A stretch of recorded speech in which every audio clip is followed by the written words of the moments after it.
दो, जब मोहम्मद बिन कासिम पहली मर्तबा इस मुल्क में आया,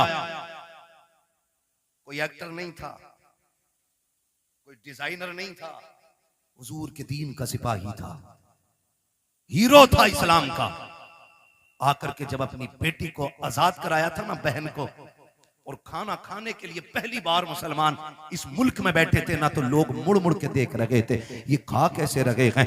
जबकि उस वक्त दस्तूर ये था कि कोई किसी की तरफ मुंह करके नहीं खाया करता था, एक दूसरे से पीट करके खाना खाया करते थे। जब मोहम्मद बिन कासिम पहली मर्तबा इस मुल्क में आए थे, आने के बाद जब फतह की थी, बहन बेटी की आबरू बचाने के बाद जब खाने के लिए बैठे थे, और एक बर्तन में पूरी जमातें बैठी हुई थी, एक एक बर्तन में 6-6 लोग बैठे थे, लोग हैरत से देख रहे थे ये कौन सी है कि एक बर्तन में एक साथ खा रखी है। तब मसीहत का नकीब कह रहा था, तुम वो हो जो निजाम अपने खुद बनाते हो, ये वो है जो खुदा का निजाम लेके आगे बढ़ रहे हैं। क्या बात है।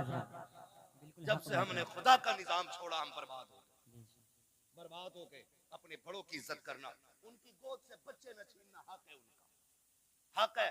और तू होती कौन है बच्चे छीनने वाली? हक क्या है तेरा छीनने का? तू माँ है, वो दादा है, तू बाद में आई है, दादा पहला है। अगर दादा ना होता तो तू भी इस घर में नहीं होती। मगर इसी को जो है ना, हमारे लोग, हमारे भाई उल्टा बच्चों से कहते हैं, हाँ हाँ सही तो कह रही तुम्हारी अम्मी, जाना मत, अब्बा के झूठा खाना मत। तुझे पता है जब बंदा 70 पार कर जाता है ना, और उसके पैर कांपने लगते हैं, हाथ नहीं काम कर पाते हैं, नजर पूरी नहीं देख पाती है, चप्पल जूते ढूंढने लग जाता है, लाठी टटो टटो के पकड़ता है ना, तब खुदा आवाज देकर कहता, फरिश्तों खबरदार, अब इसके अमाल से कलम गुनाहों के एतबार से उठा लिया जाए, अब इससे खता भी हो जाए तो खता न लिखना, इसलिए कि अब मेरा बंदा दुनिया तनहा छोड़ गई है, अकेला रह गया है, अब मेरी रहमतों का सहारा है। देखते नहीं हो फरिश्तों, कोई जूती चुरा रहा है, कोई लाठी छुपा देता है, किसी को थूक से नफरत है, किसी को इसके मुंह से नफरत है, कोई इसकी आंखों से घिन कर रहा है। अब दुनिया ठुकरा गई है, देख ये सिर्फ मेरी रहमत के सहारे है। खुदा की कसम, ऐसे बंदे जब दुनिया से जाएंगे, अल्लाह कयामत के दिन बड़े बूढ़े को बुलाएगा और बुला के पूरे परिवार को इकट्ठा करेगा, फिर उस बड़े बूढ़े से पूछेगा, बता इनको पहचानता कि ये कौन है? वो कहेगा, हाँ ये मेरी पोती लगती है, ये मेरा पोता लगता है, ये मेरा बेटा है, ये मेरा देवता है, ये मेरी बहू है, ये मेरा भतीजा है। उसके बाद रब फरमाएगा, बता इनका मामला तेरे साथ क्या था? वो ये कहेगा, मालिक इसको मेरे जूते से नफरत थी, ये मेरे बिस्तर से घिन करता था, इसको मेरे कपड़े से नफरत आती थी, ये मेरे छोड़े हुए खाने को हाथ नहीं लगाता था। रब फरमाएगा, सुन आज जिनमें से जिसको तू कह देगा मैं उसे जन्नत दूंगा। वो बूढ़ा कहेगा, क्यों? कहेगा, मैं जमाने को बताना चाहता हूँ जिससे तुम कुछ नहीं समझते हो, रब ने आज महशर में उसे शफाअत का इख्तियार अता कर डाला है। क्या बात है, जवाब नहीं, माशाअल्लाह। इज्जत करो अपने बड़े बूढ़ों की, वरना याद रखना जैसी करनी जोर से, जैसी करनी वैसी करे। छोड़ो बुड्ढों को यार, बड़ा रहने दो, इन्हें क्या पता है। अब 5G का दौर है, बुढ़े के दौर में कोई भी जी नहीं था। खुदा की कसम कोई जी था या ना था, लेकिन इस बुड्ढे के दौर में अदब जरूर था, अदब जरूर था। मेरी जेब पे अगर कलम लग गया ना, तो सफेद बालों वाला भी आ जाए तो मैं क्यों उठूं? तो कलम लगा के बैठूं भाई, मैं तो हजरत हूं, मुझे तो लोग हुजूर भी कहते हैं, तो मैं ये लेके बैठ जाऊं? ये हुजूर का दीन नहीं, ये हुजूर का दीन। मिटा दे अपनी हस्ती को अगर कुछ मर्तबा चाहे, कि दाना खाक में मिलकर गुले गुलजार बनता है। जिन्हें झुकना नहीं आता उन्हें उठना, उन्हें उठना उठना वही जानते हैं जो झुकना जानते हैं। मौलाए कायनात शेर खुदा फरमाते हैं, अगर तवाज़ु और इंकिसारी की वजह से किसी की इज्जत कम हो जाए तो कयामत में मेरा गिरबान पकड़ लेना। झुकने वाले लोग कभी छोटे नहीं होते। तूफान आता है, हवा तेज चलती है, तो जो हवा के साथ कभी कभी झुक जाते हैं वो कभी उखड़ते हैं। जो अकड़े रहते हैं वो, जो अकड़ जाते हैं वो जोर से वो उखड़ जाते हैं। हमारे हिस्से की क्रीम इतनी मद्दी तो नहीं हो सकती ना कि बोल ना पाए। मुझे उम्मीद है वही बैठा होगा जिसमें दम होगा, जो अकड़ जाते हैं वो उकड़ जाते हैं। तो मैं क्या बात अर्ज कर रहा था आपसे, उसने भाई ये टंटना मंटना ना करो यार, बोलने तो थोड़ी सी तवज्जो है ना सारे लोगों। बच्चे ने क्या कहा कि अब्बा घर पे नहीं है, उसने लिपटा लिया सीने से, बच्चा छुटा के भागा, मां चली गई। मां कुछ दिन की मेहमान थी, जब बीमार हुई, तबीयत खराब होने लगी ना, उसने कलम लिया, एक तहरीर लिखी, तय की, पड़ोसन को बुलाया, कहा मेरा इंतकाल हो जाए ना, वो जो सेठ साहब रहते हैं ना फलां गली में, उनका मकान है, मेरे इंतकाल के बाद ये मेरा कागज उन तक पहुंचाते हैं, लेकिन याद रखना इसे खोल के ना देखना, ये मेरी अमानत है, इसे खोल के ना देखना, ये मेरी अमानत है। इतना कह के उसने दिया, कुछ दिन गुजरे कि उसका इंतकाल हो गया, मां मर गई। कुछ दिन के बाद उस औरत को ख्याल आया, ये जो बूढ़ी गई है ना, इसने कागज भी तो दिया था जो फला अमीर के घर जाके देना था। उसने वो कागज लिया, लेकर के दरवाजे पे गई, अल्लाह अकबर, दस्तक दी, आवाज आई, बच्चा निकल के आया। फिर वही बच्चा कौन है, कहा कि जाओ तुम्हारे बाप से मिलना है, उनको भेजो। कहा, उसने पूछा कौन है, कहा औरत है। कहा आंखें कैसी, कहा आंखें तो सलामत है। उसने कहा फिर मेरी माँ तो नहीं होगी। ये सोच के दरवाजे पे आया, देखा एक अजनबी औरत को खड़े देखा। खातून कैसे आना हुआ, कोई जरूरत कुछ लेने आई हो? कहा नहीं। कहा फिर? कहा ये मेरे पास तेरी अमानत रखी हुई है। कहा मेरी अमानत? कहा हाँ। उसने जैसी वो कागज लिया और उसके लिफाफे को देखा ना, उसने उसमें माँ का नाम पढ़ा हुआ था। बस लेके अंदर आया, उसको लेके खोल के बैठ गया। जब उसने खत खोल करके पढ़ना शुरू किया ना, अजीब कहानी थी, चीखें निकल जाती। उसने लिखा जो पढ़ा है, माँ ने लिखा था, मेरे शहजादे मैं तुझसे कई बार मिलने की कोशिश की, लेकिन तूने मिलना नहीं चाहा। मेरे बेटे, मैं तेरी बुलंदी और तेरी तरक्की के लिए तुझसे दूरी बर्दाश्त करके वक्त गुजारती रही। बेटे मैं शिकवा कोई नहीं कर रही हूँ, शिकायत कोई नहीं, मेरी तो कट गई जैसी भी कटनी थी, लेकिन बेटे एक दर्द मेरे सीने में था, एक एहसास था। बेटे जब तेरे बाप का इंतकाल हुआ, तू मेरी गोद में था, दुनिया ने मुझसे कहा था निकाह कर ले, जवान है, मगर मैं तेरी जिंदगी के लिए मैंने अपनी हसरतों को कुर्बान कर दिया, अपनी जवानी मैंने तेरे लिए लुटा दी। मैंने तेरे होते हुए किसी से निकाह को गवारा नहीं किया। मैं ये सोचती रही शायद कोई और आएगा, मेरे बेटे को इज्जत नहीं दे पाएगा। मैं तेरी इज्जत की खातिर बेटे जवानी कुर्बान कर चुकी, मेरी जिंदगी लग गई तेरे नाम। लेकिन बेटे दर्द उस दिन हुआ था जिस दिन तूने मुझसे ये कहा था, अम्मा मैं तुझे छोड़ के जाना चाहता हूँ। उसमें लिखा था मेरे बेटे, उतना दर्द तो तेरे बाप के इंतकाल पे भी नहीं हुआ था जितना दर्द तेरी जुदाई से मुझको हुआ था। ए मेरे बेटे बड़ी हसरतें मैंने तेरे साथ पाली थी, लेकिन तूने सारी हसरतों को 2 मिनटों में खाक में मिला के रख दिया था। मेरे बेटे तू मुझे छोड़ के चला गया, तेरी नाराजगी की वजह सिर्फ इतनी थी कि मेरी एक आंख नहीं थी और लोग तुझे कानी का बेटा कहते थे। कहा बेटे आज इस रात से पर्दा हटा रखी हूं, जिस आंख की वजह से तू मुझे छोड़ के गया है, आज इस आंख की कहानी भी सुन ले। उसमें लिखा था मेरे बेटे मेरे शहजादे कान खोल के सुन, तेरे बाप का इंतकाल हो चुका था, तू मेरी गोद में आ गया था, मुझे घर के काम भी करने थे, तुझको भी संभालना रहता था। एक दिन मुझे पानी लाना था या कोई काम था, मैं तुझे पालने में बैठा के चली गई। मैं काम से गई, लेकिन इत्तेफाक ये कि तू जिस पालने में लेटा हुआ था, उस पालने के नीचे कील पड़ी हुई थी। अचानक तूने उछाल मारी और पालने से नीचे आ गया। बेटे मैं तो काम में थी, न जाने वो कौन सी मनहूस घड़ी थी जो तेरी आंख में कील लगी। मैंने तेरी चीख सुनी, दौड़ के आ गई। बेटे मैंने तेरी आंख में कील देखी, मैं बेकरार होकर डॉक्टर के पास लेकर के गई। मैंने डॉक्टर से जाके कहा था, डॉक्टर मेरे बेटे की आंख में चोट लग गई है। उसने जब कील देखी मुझसे कहा, अफसोस तेरा बेटा जिंदगी में कभी देख नहीं पाएगा। उसने कहा बेटे मैं तेरी माँ थी, कैसे गवारा कर पाती, कैसे बर्दाश्त कर पाती। मैंने कहा डॉक्टर जो भी कीमत लगे दी जाएगी, जो भी कहोगे दिया जाएगा, मेरे बेटे की आंख ठीक कर दी जाए। इसलिए कि भी बचपना के इसने देखा कि क्या है। डॉक्टर ने कहा था आंख तो हम दे देंगे, लेकिन उस आंख के बदले में आंख देनी पड़ेगी। जैसी इतनी बात सुनी है, उसने कहा बेवा हूं, बेसहारा हूं, कौन है जो आंख देगा। उसने खुद फैसला किया, आके कहने लगी डॉक्टर जल्दी कीजिए, मेरी मेरी आंख निकाल लीजिए। उसने कहा जवानी है, पूरी जिंदगी को क्यों बर्बाद करना चाहती है? तेरी जिंदगी में अभी भाग बनाना बाकी है, खुशियों की बहारें है, अभी जागेगी, निकाह करेगी, तू आंख क्यों दे रखी है? उसने कहा मेरा तो जो होना था हो चुका, मैं जिसके लिए सजती सवरती थी वो सजन तो कब्रिस्तान जा चुका है, अब किसी के लिए सजना सवरना नहीं है। मेरी खुशियां मेरे बेटे में है, मेरे अरमान मेरे बेटे के साथ है। उसने कहा जल्दी कर मेरी आंख निकाल ले, मेरी आंख मैंने बदले में दी है बेटे, तब जाके तुझे उसके बदले में डॉक्टर ने आंख दी थी। उसने कहा बेटे तू ये पूछता रहा कि मेरी आंख कैसे गई है, सुन ये मैंने आंख लुटाई है, तब जाके तूने इसके बदले में रोशनी पाई है। इस आंख की वजह से तू मुझे छोड़ के जा चुका है बेटे, मैं शिकवा नहीं करती, शिकायत नहीं करती, का जब कभी याद आ जाए तो हाथ उठा लिया करना, तेरे मुंह से दुआएं निकलेंगी, कब्र में तेरी माँ को ठंडक और सुकून महसूस हो जाया करेगा।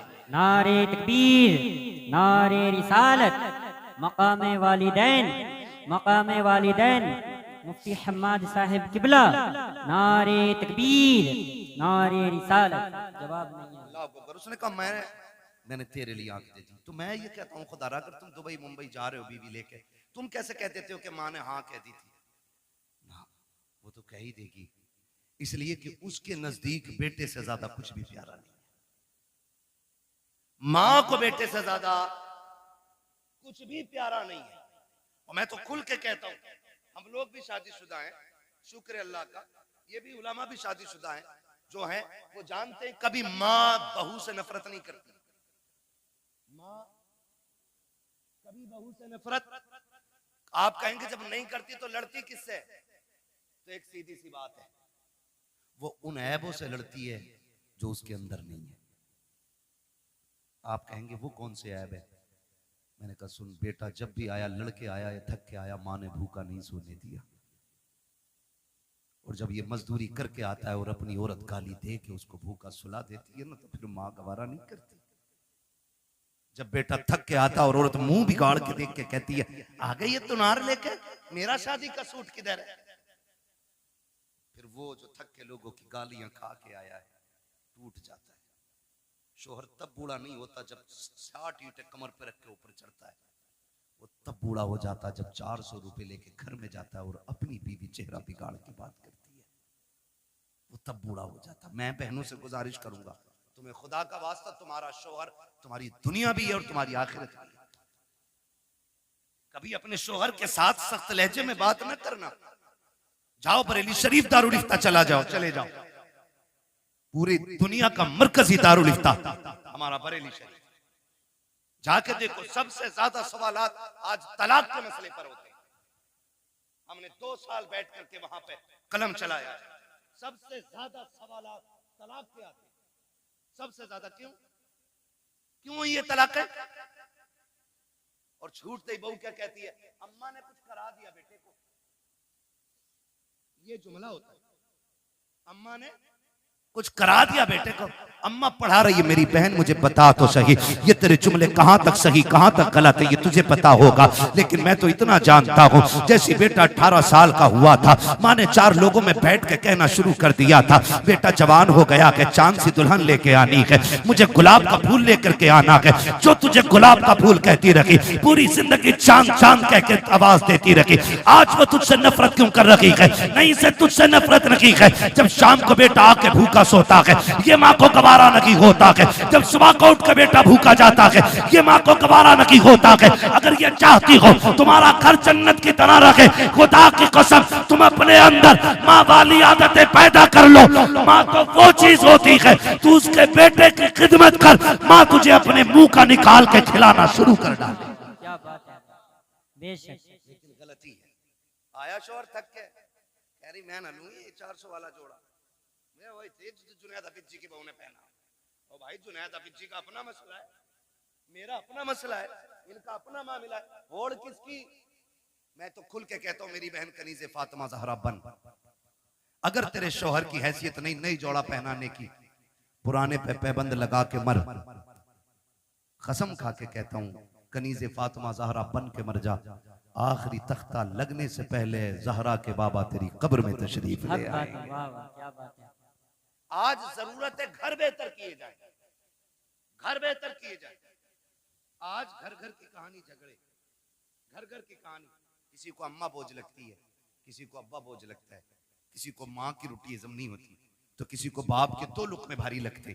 मुझे एक बात याद आ रही है, मैंने एक जुमला बोला था, जैसी करनी, खत्म कर लूं तकरीर तो फिर बोले ना जैसी करनी। मुझे मालूम है मेरे जुमले सख्त होते हैं, क्योंकि मैं फ्री में जन्नत नहीं बांटता। मुझे पता है जन्नत कितनी मुश्किल है, जन्नत इतनी मुश्किल है। मेरे इमाम ने कहा था, पार जाना है नहीं मिलती नाव, जोर पर धार है क्या होना है, छुप के लोगों से किए जिसके गुनाह, वो खबरदार है क्या होना है। मुझे पता है जन्नत कितनी मुश्किल है, इसलिए खुदारा जज्बात से निकल के अब हमें अमल के मैदान में आना पड़ेगा, अमल के मैदान में आना पड़ेगा। अल्लामा रूमी ने मसनवी शरीफ में एक बात तहरीर फरमाई, बड़ी अजीब बात है, तवज्जो है, कहते हैं जरा या रसूल अल्लाह, या रसूल अल्लाह। हाँ, बस 10 मिनट में इंशाल्लाह बात पूरी करने लगा हूँ। हाँ, 1 घंटा होने वाला है, 4 मिनट बाद 1 घंटा पूरा है। अल्लाह आपको सलामत रखे। मैं कोशिश कर रहा हूँ कि 4 मिनट से ऊपर थोड़ा सा चला जाए, 5 मिनट ज्यादा हो जाएंगे, लेकिन मैं बात बताना चाहता हूँ, खुदा करे ये बात दिल में उतर जाए। मैंने एक जुमला बोला था, जैसी करनी वैसी भरनी। अल्लामा रूम मसनवी शरीफ में तहरीर फरमाते हैं, एक बीवी ने अपने शोहर से शिकायत की, उसने कहा कि तुम्हारे बाप की खांसी सोने नहीं देती। ए बेटे तवज्जो कर थोड़ा सा, मालूम है ठंड ज्यादा हो रही है। उसने शिकायत की कि तुम्हारे बाप की खांसी ना बर्दाश्त नहीं होती। उसने कहा तुम तो मेरे जिगर का टुकड़ा हो, तुम्हारे लिए बाप क्या, मैं कुछ भी छोड़ सकता हूं। उसने बाप को उठाया, अगले दिन बिस्तर उठा के वहां डाला, बाप का बिस्तर जहां जानवर बनते थे। मसनवी शरीफ में अल्लामा रूमी ने लिखा है, वहां डाला जहां जानवर बनते थे। कहने लगा अब्बा आज के बाद यहीं रहना है। बाप था, उसने कहा ठीक है जी मंजूर है। तो बच्चे, उसने एक पुराना सा कंबल उठा के लाया घर से और पुराना कंबल बाप के ऊपर डाल दिया। आज भी जाओ घर चेक करो, ये जो बाहर निकल के फतवेबाजी करते हैं ना, और बाहर निकल के दीन बांटते घूम रहे हैं, जो तनकीदें करते हैं ना चौक में खड़े होकर इमामों पे और मौलवियों पे, जाके देखो अपना आप तो रेशमी कंबल में सो रहा होगा और अपने बाप के पास वही रजाई होगा जिसमें चांद साफ नजर आ जाए। ये कंडीशन है, अमल से बिल्कुल खाली है। ये लगता है कि बस ये बोलना जो है ना यही जन्नत ले जाए। अमल मजबूत कीजिएगा, हम सबको अमल मजबूत करना है। अल्लामा रूमी लिखते, उसने पुराना सा कंबल बाप के ऊपर डाला और साथ में उसका अपना बेटा भी गया था। हाथ पकड़ के पलटाना, बेटे ने बाप पलट के दादा को देखा, कुछ याद आया उसे, उसने बाप से हाथ छुटाया और दादा की तरफ गया। जो कंबल दादा के कंधे पे रखा था ना वो उतारा, उतारने के बाद पैर के नीचे रखा, उसके 2 टुकड़े किए, 2 टुकड़े करके आधा दादा के कंधे पे डाला, आधा अपने। अब्बा चूंकि नौकरी वाला था, पैसे वाला था, अब्बा ने कहा ये क्या बदतमीजी है, तेरे लिए मखमली लिबास है, अच्छे बिस्तर है, तू ये क्यों लिए जा रहा है।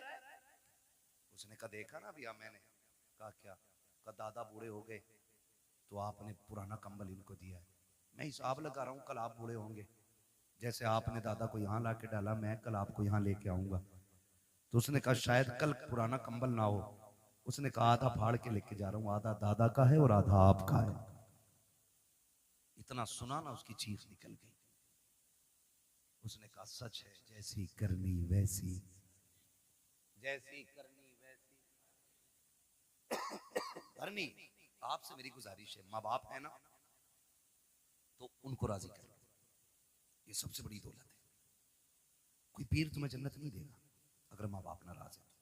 पीर तो क्या यार, मैं कहता हूं बगदाद चले जाओ, बड़ा पीर भी जन्नत नहीं देगा अगर माँ बाप नाराज है। जाओ हरम तक चले जाओ, अगर घर का बाप राजी है तो खुदाए पाक राजी है, बाप नाराज है तो खुदाए पाक भी नाराज होता है। बड़ी बात होती है। आज माँ बाप हैं तो कदर करो। कह रहा हाजी जी हैं, प्रधान हैं, अब्बा को मुखिया,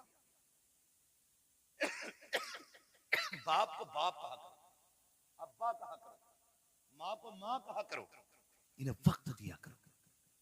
आज इनके जुमले सख्त होते हैं, कह रहा मौलाना बस करो, तुम मेरे अब्बा को जानते ना हो, बहुत खड़ूस है मेरा अब्बा। ये जुमले बोल रहा है, मेरा अब्बा बहुत खड़ूस है, सीधी कहो तो उल्टा ही बोलता है।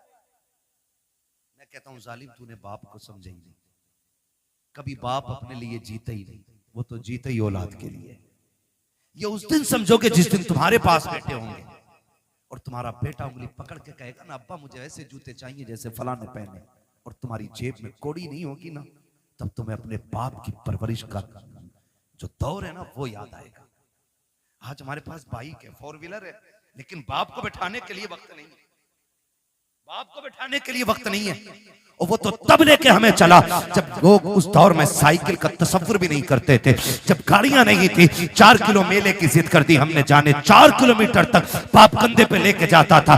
एक बार रास्ते में उसने नहीं कहा बेटे मैं थक गया हूं, थोड़ी देर चल ले। उसने कंधे तो बदले गए लेकिन पैर नहीं बदले थे। उसने कंधा बदला गए लेकिन हक नहीं बदला था। वो तुझे लेके चलता रहा, जितने कांटे लगे अपने लिए उसने, जितनी मुसीबतें आई खुद संभाली उसने। आज उस बाप को 10 रुपए की दवा की जरूरत होती है, बेटा पर्चा पकड़ के कहता है किस डॉक्टर ने लिखी है दवा, इतनी महंगी दवा कौन देता है। खुदा की कसम खा के कहता हूँ लोग बातें करते हैं, अब खून जाम हो जाता है। बूढ़ा हो गया है बाप, हार्ट अटैक से मर गया, और मैं तो खुल के कहता हूँ बाप का खून कल भी गर्म था, आज भी गर्म है, आखिरी सांस तक गर्म रहता है। इसको ठंडे ने नहीं मारा है, इसको खून के जमने ने, ब्लड प्रेशर ने नहीं मारा, इसको औलाद की तानों ने मार दिया है।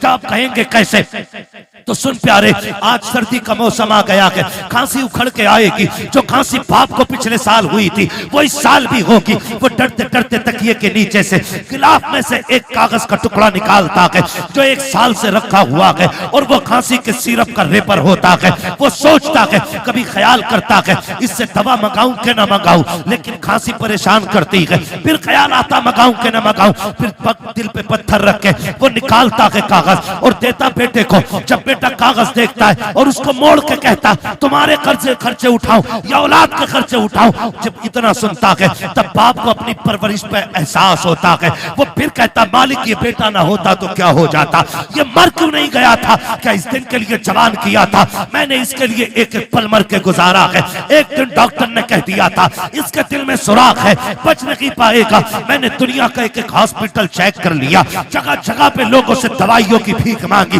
संपत्ति में आग लगा दी, जायदाद जला डाली ताकि बेटे को जिंदगी मिल सके। आखिर में जब डॉक्टरों ने ना कह दिया तो इसी बाप ने अपने दिल का नजराना दिया और कहा था डॉक्टर हो सके मेरा दिल ले ले लेकिन मेरे बेटे की जिंदगी बचा ले। खुदा का करना ऐसा हुआ, बाप का ये 2 जुमले बेटे की जिंदगी के काम आ गए, बेटा बच गया।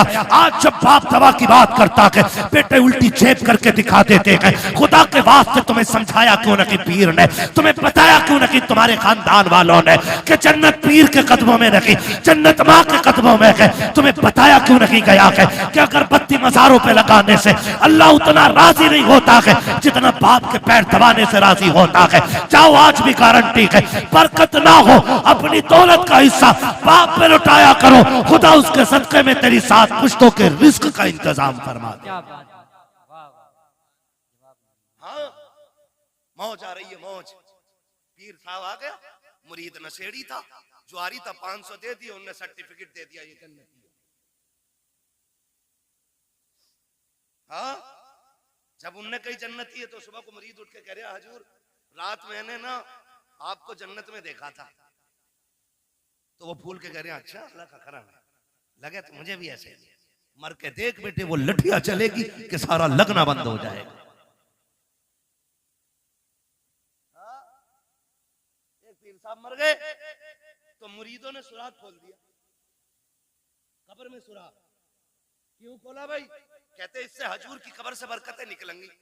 हजूर ही कहते 3 दिन बाद इतनी बदबू फैली कि मोहल्ला पूरा खाली। अल्लाह के राज अल्लाह ही जानता है। जब उसने कह दिया बंद करो तो बंद करो, उसके राज वही जानता है।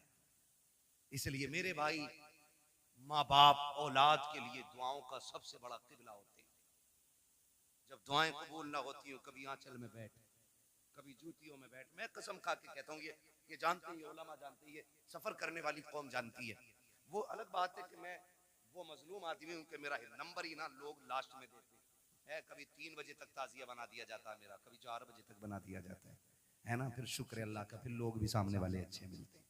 वो मेरा मिजाज ये है कि 10,000 का मजमा ना हो, 4 हो मगर मुस्तफ़ा के वफादार होने चाहिए। बेशक मैं जानता हूँ इतनी रात तक कोई लंगर के लिए तो नहीं बैठा होगा ना मेरे, इतनी रात तक कोई बिरयानी के लिए तो नहीं बैठा होगा। कोई तो बात है जो हुजूर ने आपको आखिर तक बैठा रखा है, कोई तो मसला है ना, कोई तो बात अच्छी लगी आपकी जो अभी तक आपको बैठा रखा है। तो हम लोग सफर करते हैं, हम लोग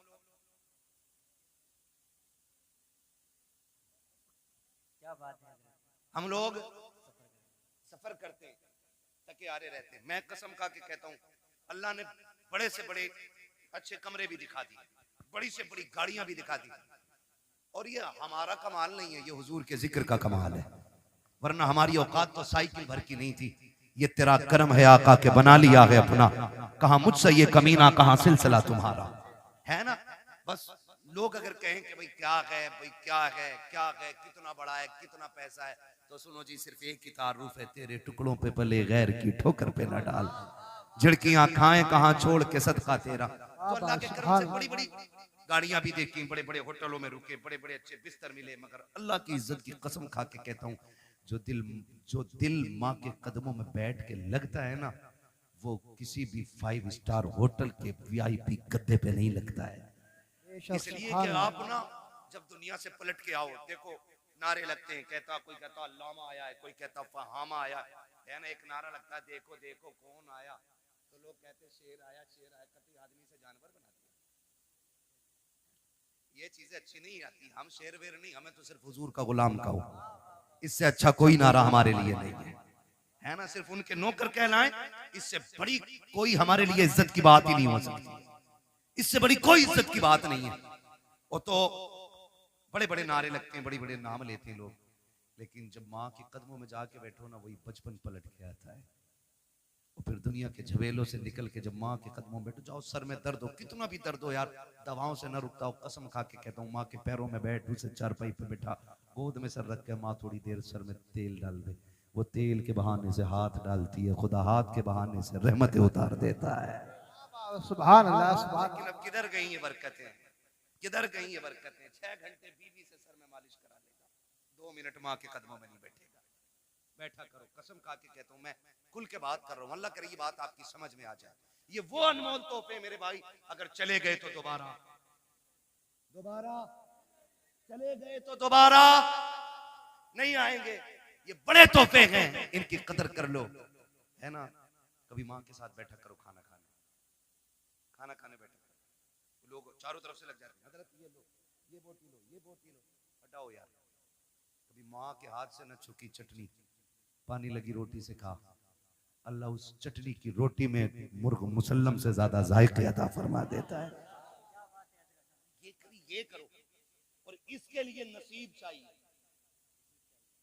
इसके लिए नसीब चाहिए, इसके लिए, इसलिए कि दौलत मेहनत से मिलती है, माँ बाप नसीबों से मिला करते, माँ बाप नसीबों से मिला करते। इनकी कदर करें, इनकी इज्जत करें। जब दुआएं कबूल ना होती हो, इनके तलबों में जाके बैठे, फिर इनसे हाथ उठवाएं, हाथ इनके उठ जाएंगे, करम मदीने वाले का हो जाएगा। फरमाया गया वक़ज़ा रब्बुका अल्ला ताबुदू इल्ला इय्याह व बिल वालिदैनि इहसाना, तुम्हारे रब ने फैसला फरमा दिया कि तुम्हें इबादत सिर्फ अल्लाह की करनी है, और इबादत के बाद जो सबसे पहला काम करना है वो माँ बाप के साथ हुस्न सलूक है। गोया मशीयत ये है रब की कि रात भर इबादत करो, सुबह मुंह बिगाड़ के माँ को देख लो, मैं तेरी सारी इबादत तेरे मुंह पे मार दूंगा। ईशा पढ़ के सो जा, उठ फजर के लिए मुस्कुरा के माँ को देख, फजर पढ़, या फजर पढ़ के माँ को देख, वो कहता मैं रब हूं, कलम मेरा है, हाकिम मैं, लिखने वाला मैं, तू सो के उठेगा, मैं तेरी पूरी रात इबादत में लिख डालूंगा। करेंगे इंशाल्लाह ये काम, इज्जत करेंगे माँ बाप की, इनसे ऊंचे लहजे में बात करेंगे।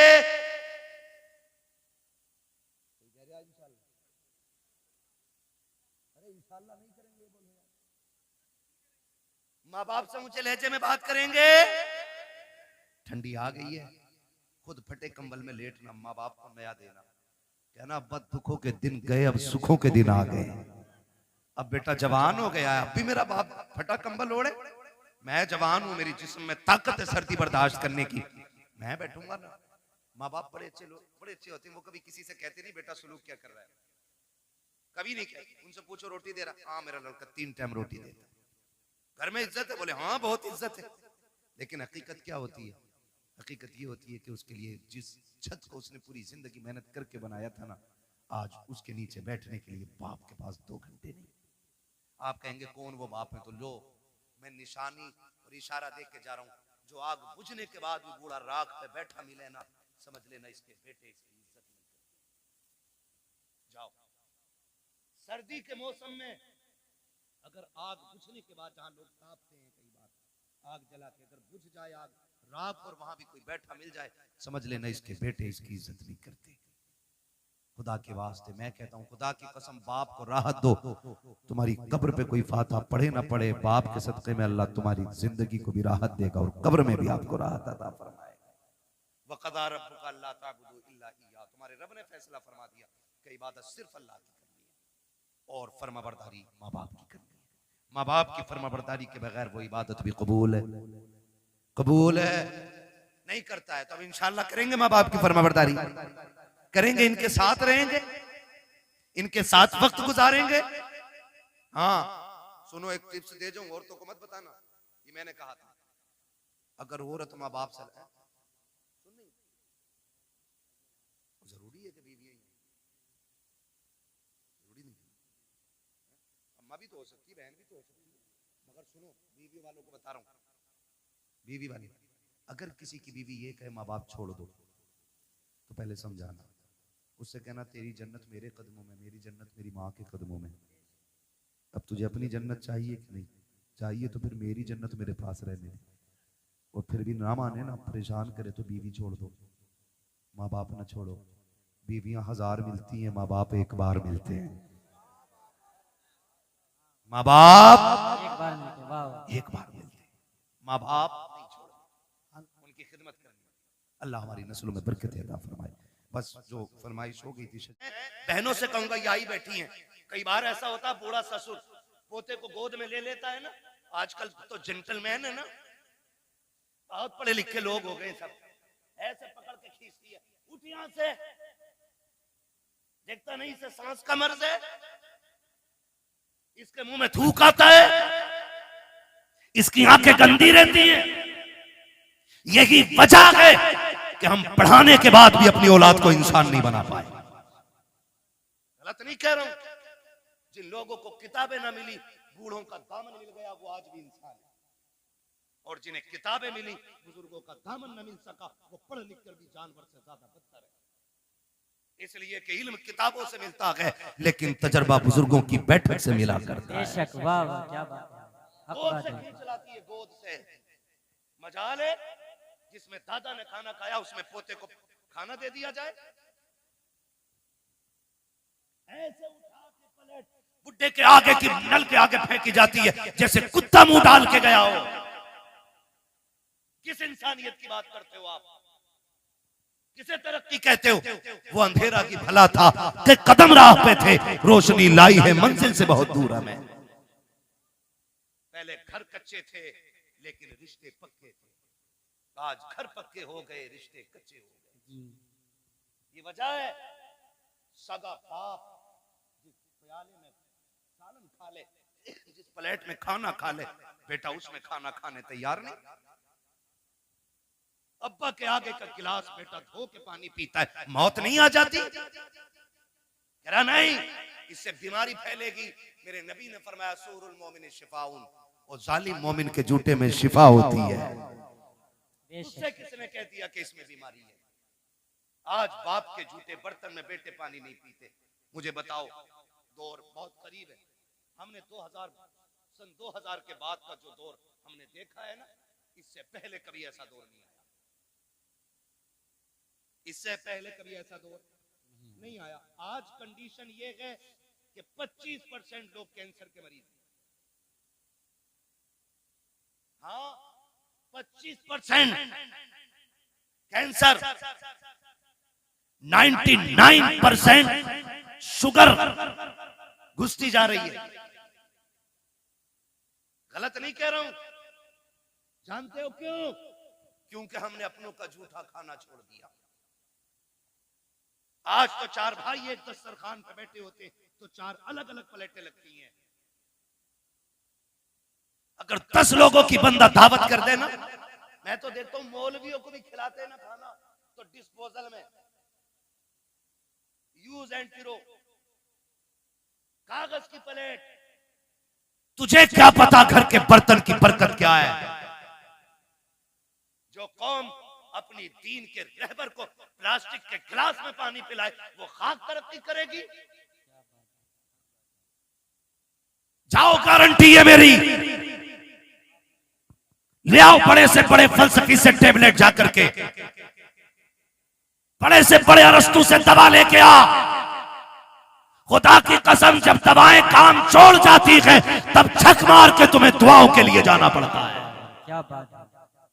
इसलिए कि जो काम दवाएं नहीं करती हैं वो काम दुआएं किया करती हैं। लेकिन आज हुआ क्या? कंडीशन देखो, सगे भाई भी बैठे ना, प्लेटें अलग अलग, गिलास अलग अलग है। एक गिलास रखो तो हमारी कौम उसको समझती है कि ये जिहालत है कि 4 लोगों के बीच एक गिलास।